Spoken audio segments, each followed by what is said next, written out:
Hello, and welcome to Why This Album is the Balls.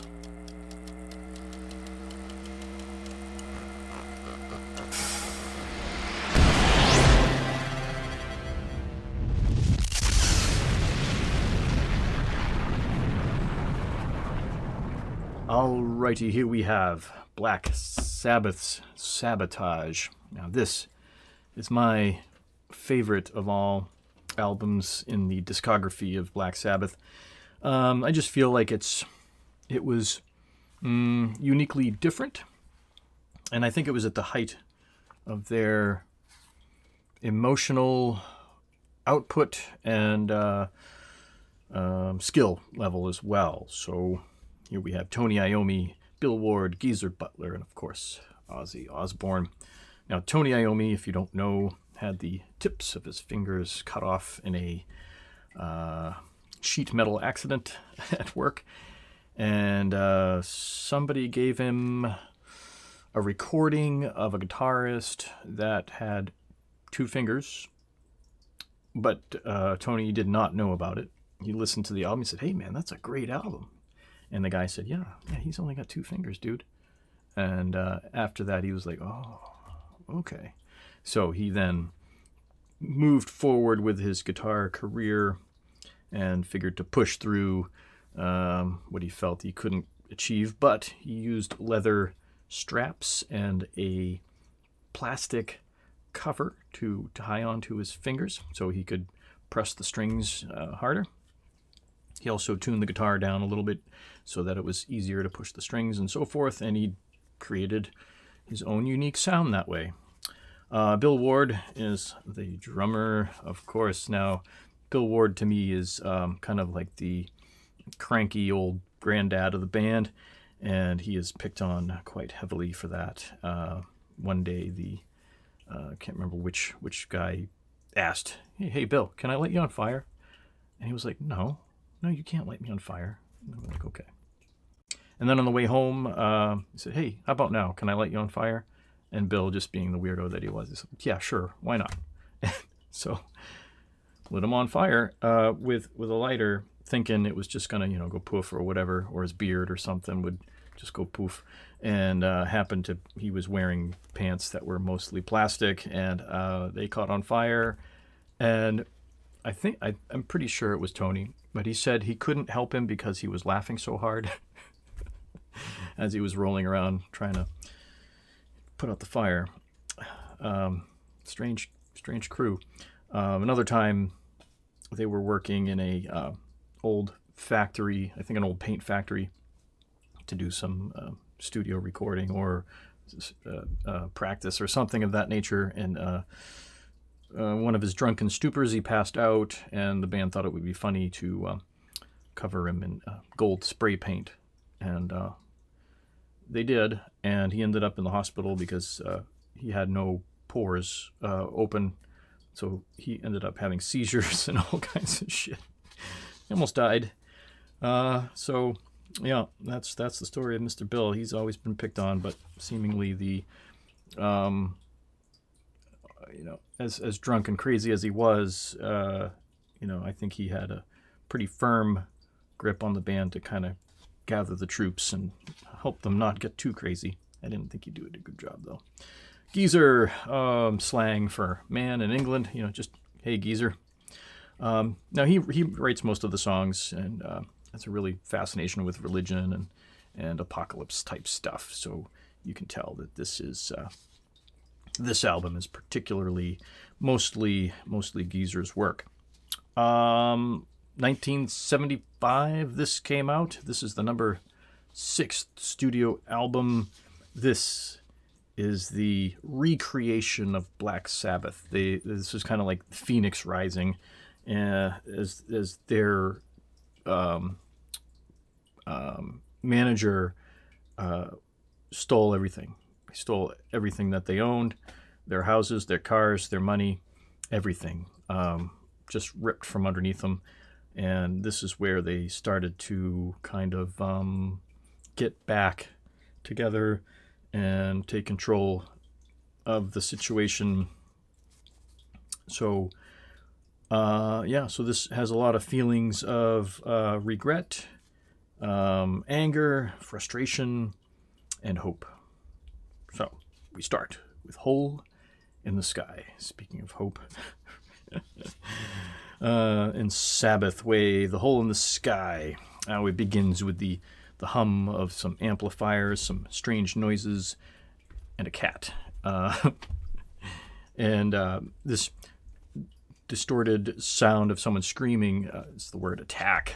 I guess that was something the guy in the control room used to yell out for whatever reason.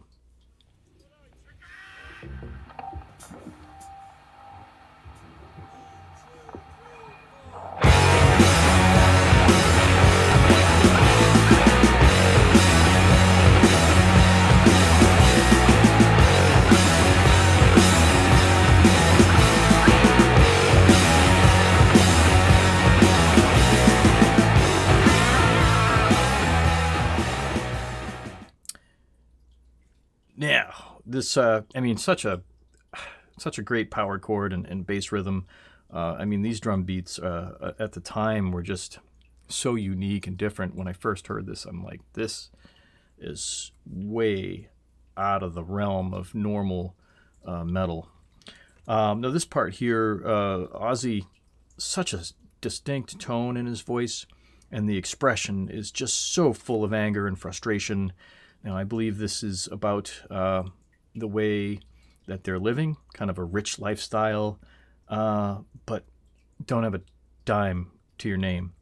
And also, too, on top of that, the world is turning to shit, and Hole in the Sky might have something to do with the ozone and things like that. There's a different metaphors that people have come to, but I think that's what it is. I'm living in a room without any view. I'm living free because the rent's never due. The synonym of all the things that I've said are just the riddles that are built in my head. Hole in the sky, gateway to heaven. Now, this next part here, Ozzy really hits the height of his vocal limits, I think, and then Iommi. Kitty wants some levins. Okay. You strange cat. Am I ignoring you? Is that the thing? So after this, vocal ability, Iommi brings this kind of like pseudo bluesy metal prog solo here. Gateway to heaven. Window inside. Through it up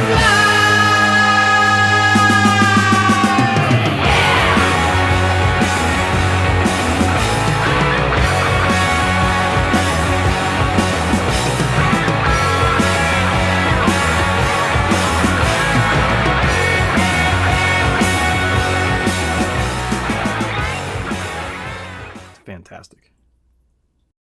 It's kind of strange. Now the song ends before it's over. If that's another weird little metaphor for something, probably. And then just jumping right into the next tune, which is Don't Start Too Late. So maybe there's a play on words. Interesting. So Don't Start Too Late is something that the guy in the recording studio would always yell at them. Don't start, because the guys in the band would always just start getting ready into the next song without the sound guys preparing for what they needed to do, and the band would already say too late. So a lot of the stuff is just fun in the studio. No, it's just a nice little acoustic piece and just filled with kind of like these classical melodies with an eerie undertone that kind of gives it that dark and evil sense about it.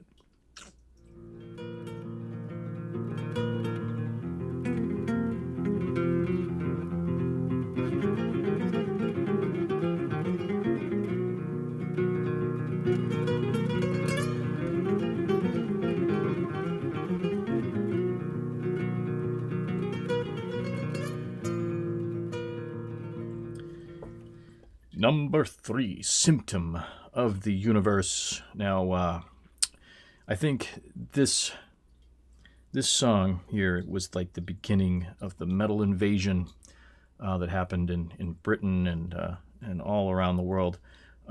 It's just this nice super metal riff. And then now the lyrics are a bit strange, and it's probably Geezer just tripping his balls off and thinking about the way he's brought into this life and how it continues, kind of like the birth of the human being, and the human being grows up and gets together with another human being and then creates another human being. And so when you're a little bit tweaking on something, that kind of vision gets creative, let's say.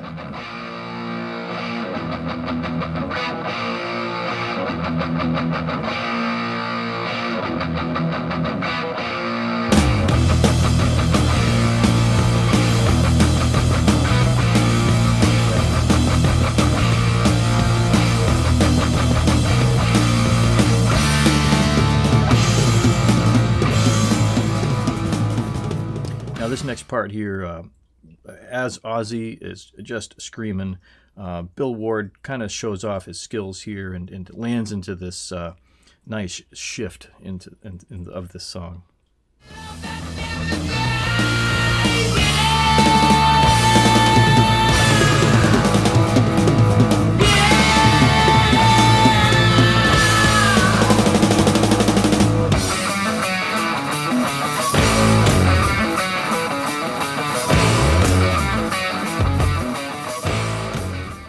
Now this part here, a new guitar sound kind of appears for the solo. To me, it sounds like an overdriven pickup or a set of pickups and bits of reverb or a lot of reverb to kind of give it that really rich, heightened sound to this guitar. It's beautiful.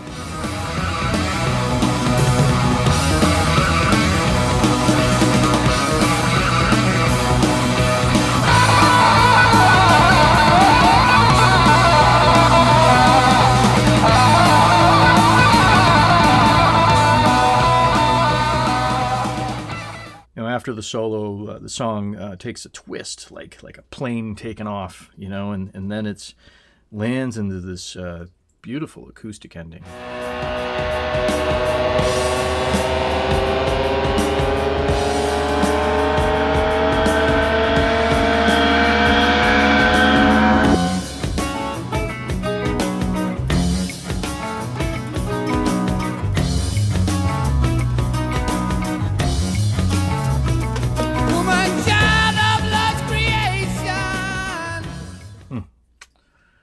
It's a gorgeous piece. Now this next part, next song, number 4, Megalomania. A very, very, very dark intro with really, really deep bass lines and this backward vocal effect, kind of getting you into that character of, you guessed it, a megalomaniac.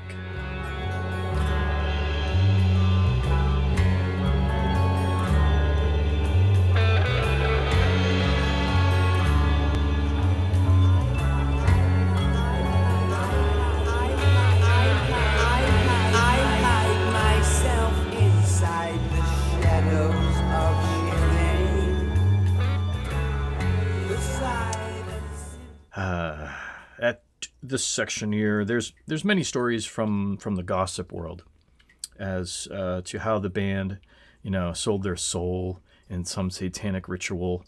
I remember as a kid when this first came out. Well, I mean, it was later. I was only 3 years old when this came out, but I remember hearing stories of my uncles and friends and relatives that, oh yeah, Sabbath, yeah, they totally. They were in the satanic ritual somewhere in this, castle in England, and they did this ritual, and now they sold their souls and blah blah blah, and I was like, come on, man, this is ridiculous. So it's actually kind of about the manager of the band taking everything from them without a conscience. It's like this guy is just a megalomaniac. He has no thoughts or feelings about doing something immensely horrific to another person. Yeah, so we it's musically, the pounding of the drums and Iommi's that hammering scale that he uses, it's just so different at the time, and just another guitar effect, like someone screaming too, that nice bend. So in the recording here, they have Iommi just doing his riff and his hammering, and then adding that second track of the guitar where it just screams. It's gorgeous. I sold my soul to be the human obscene. How could this poison be the dream of my soul? How did my fantasies take complete? Now, this next part, as Ozzy is bringing into this character of begging to be left alone, the song changes to more of an upbeat rhythm, and a cowbell for good measure. Leave me alone, yeah.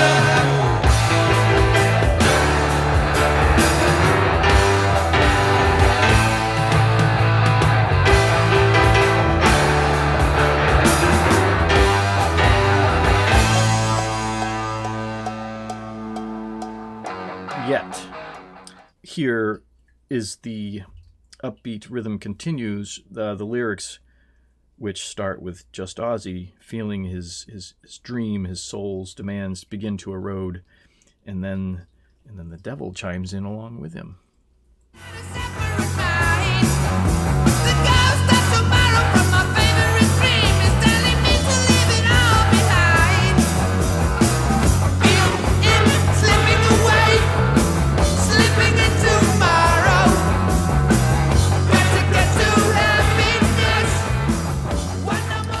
This next part, Iommi just sends off this epic guitar solo with this kind of a futuristic vibe. It's a really unique guitar effect in this one. Stay with you now.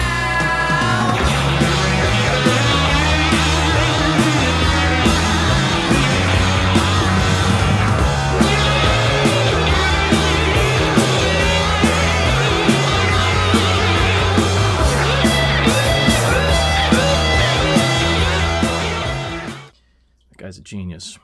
Now this next section, it's the moment that you see the light at the end of the tunnel. You've broken free from this evil force called management, and you still don't have shit, but at least you can move forward.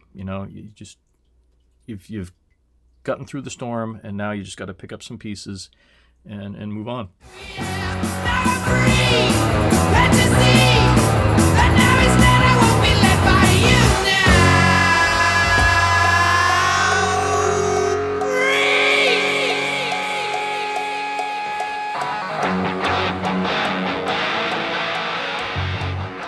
Now at the end, I think Iommi kind of puts in his own feelings of freedom from the storm as well with the ending solo.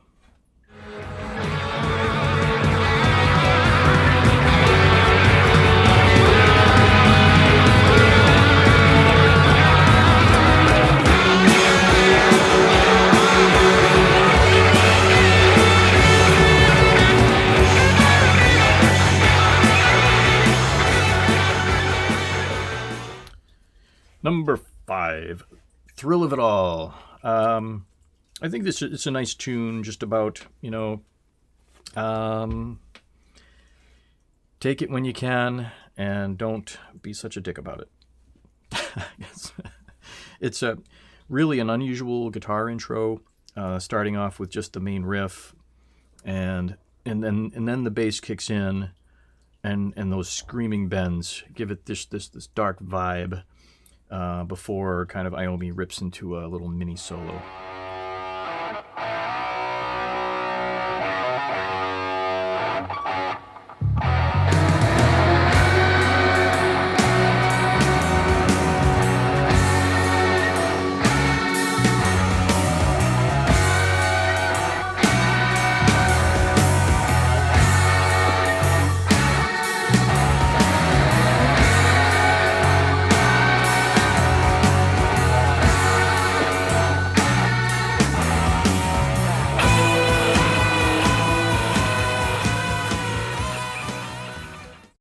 And this next section, while the main riff of the song continues, and you can hear that the pick hitting the strings, and from what I remember when playing the guitar, when I heard that noise, I cranked up the pickups to be really close to the strings.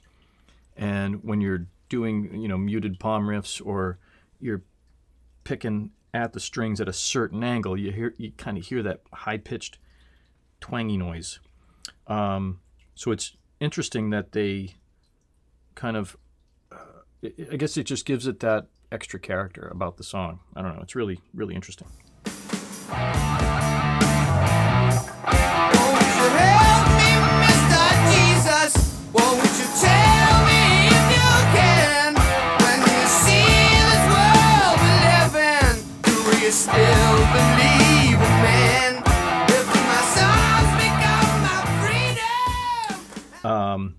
And then, Ozzy comes in to tell the story, to enjoy it while you can before you realize it's over. That's the theme of this tune.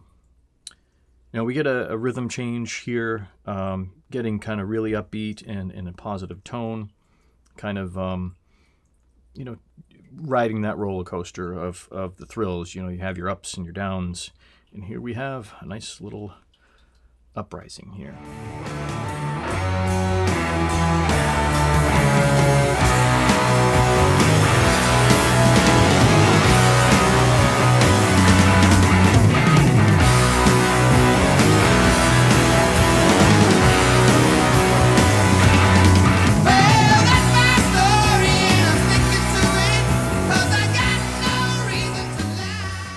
Then this next part here, Iommi comes in with a nice little solo and some interesting keyboard tones before getting back to the story.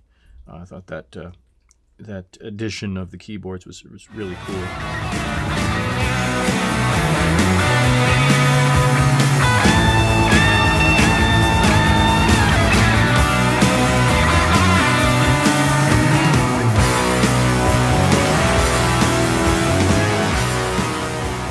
Could have only been there to witness the ending of the song with Iommi just jamming. I really wonder how long this whole song was before they ended it. It just sounded like he could have just kept on going forever and ever and ever. Would have been a beauty to witness.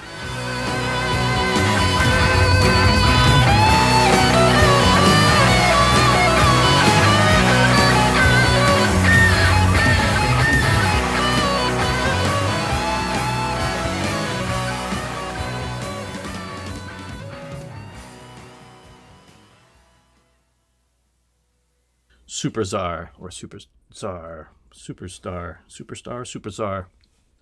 It's an interesting tune to me, because it has this marching rhythm to it, and the sounds of what I would consider angels from the English Chamber Choir. So they actually hired a choir to do this part, and then with Iommi's kind of dark and harmonious riffs, and in for that contrast. It's kind of like heaven and hell, and to me this is kind of like heaven marching in to witness the hell below. It's kind of strange. Really cool, strange tune, and that's what makes this album and this song really, really unique.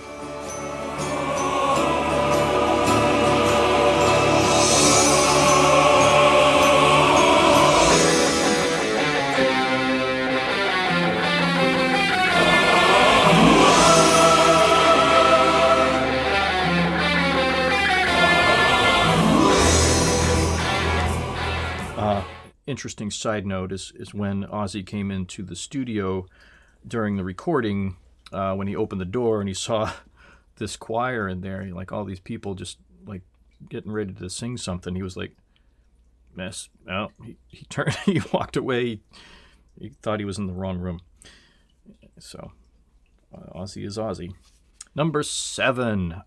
This is such a wild tune. Am I Going Insane? Radio. Now, Radio there was some confusion on this because they thought it was a radio edit when it wasn't. And so radio edit, I guess, had some kind of radio mental or something like that. I don't know. England's strange. So they used to call people radio something, and it meant mental. So basically, am I going insane? Mental instead of radio. There's an interesting wiki about that. Now, it's the most unusual and unique song, I think, in Sabbath's discography, beginning with an interesting mix of keyboards and guitars, and before this kind of this wavering bass line, and then the lyrics of the Madman come in.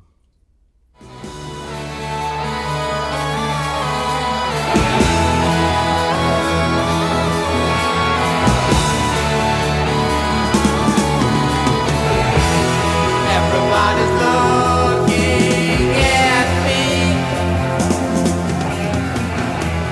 feeling paranoid. This next part here, Iommi brings in kind of two different style sounds for the solo. It's short and sweet, but I think the two different sounds really kind of give it this nice extra oomph to it.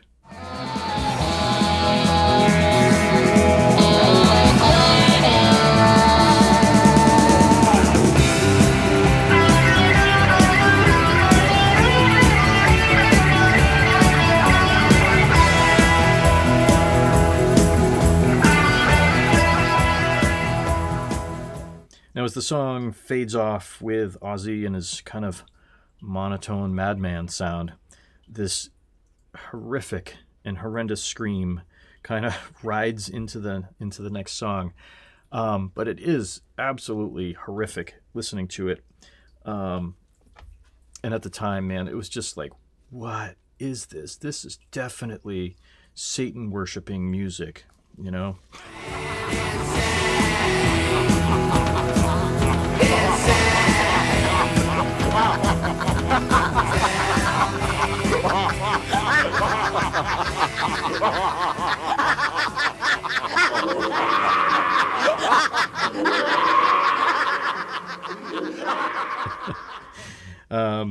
But I guess some people thought it was the scream of Ozzy's daughter from his first marriage, being recorded and then slowed down half speed. But I guess that turned out not to be true, and it was just a tape that was found in the studio that they used. So why was the tape of someone screaming in the studio? That's a story nobody will ever know. Number 8, The Writ. Now, as this poor guy screams and fades off, Geezer just gives this intro kind of a beautiful start, and just such a smooth melody. Now, and I think if you listen closely, I think along with that bass line, I think there's that mouth harp sound. That little, I'm pretty sure that's what it is. And then just blasts in with that heavy chord, and Ozzy just emotionally just screaming out his frustrations.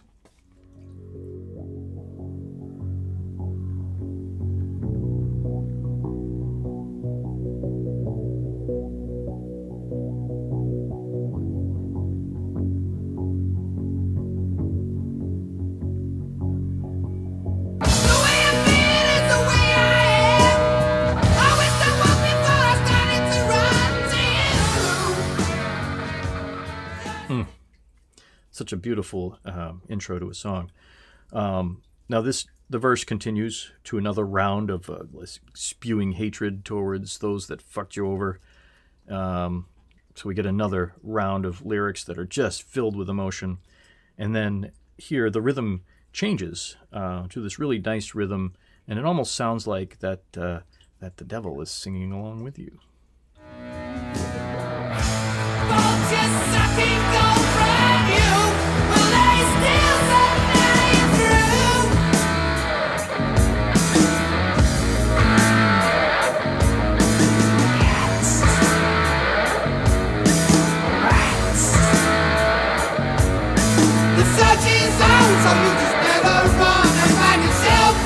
Now, this next section here, kind of getting out of the toxicity of a narcissistic maniac. It's time to turn the page and move on, with the hope of this asshole dying in some horrific plane crash. Gotta wonder if that guy's still alive. Who knows? Some kind of sadness and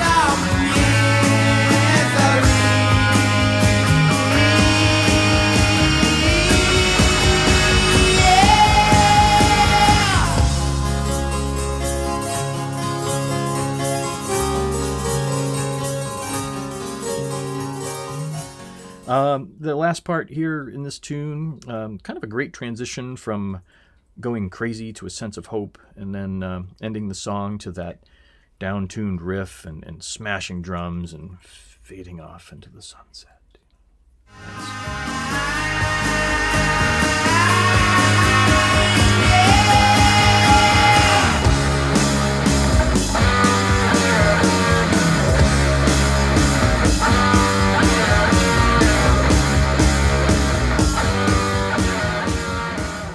As their career from this point on is, after this album, was unknown, and it turned out fairly well for them.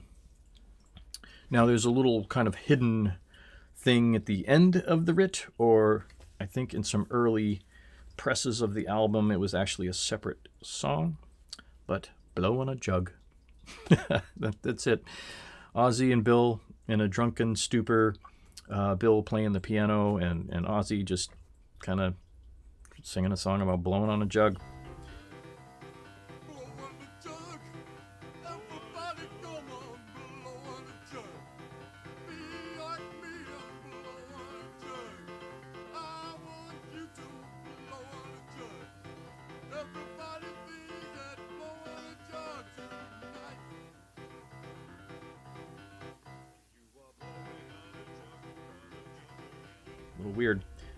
But I guess from some interviews, they were remembering the day when they were at a gig. I think it was an Air Force base or something like that, with a band called Mungo Jerry. And the band had busted out some old cider jugs, and the crowd went bananas.